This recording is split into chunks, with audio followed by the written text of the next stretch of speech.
We've got the bipartisan deal, which is way too small. And by the way, we do not need a bipartisan deal in order to pass this bill. I think it's great that Republicans are, wanting to join some Democrats. That's wonderful, but this country and people across the country elected Democratic majorities. They elected a Democratic president, they elected a Democratic House majority, and they elected a Democratic Senate. And so what that means is that Republicans are not in charge of dictating what policies we pass and what policies we don't pass. And the idea that we would be limited by a bipartisan deal is laughable. It is laughable. And I think especially as time has gone on, we've also seen that the fossil fuel industry has been revealed to be playing a very critical role in trying to push this bipartisan deal.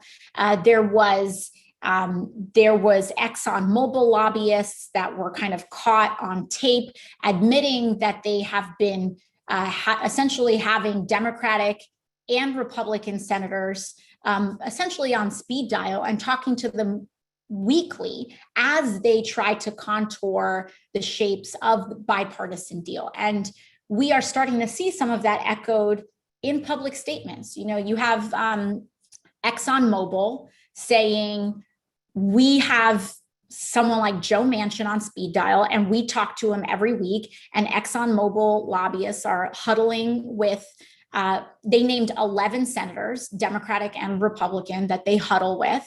And then we're now, like a week or two later, hearing some of those same folks saying, we need to protect the fossil fuel industry.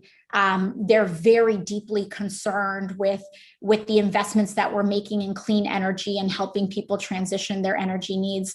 I mean, this is ridiculous. This is straight up the kind of legal corruption and money in politics that is really eroding our ability to save our planet, give ourselves health care, establish a public healthcare system, and really invest in our infrastructure. And so that is just one of many reasons why we will not only accept a bipartisan bill and investment alone. We are going to say, great, if there are some Republicans who are willing to sign onto and want to invest in things like rail infrastructure and roads and bridges, fine, that's great. We can break off those pieces that Republicans are going to agree with, and we can figure out what we can pass on a bipartisan basis. But there are also investments that we need that are not included in the bipartisan deal, as I've mentioned earlier. And we cannot allow that bipartisan deal to stop critical investments that we need to pass and invest right now.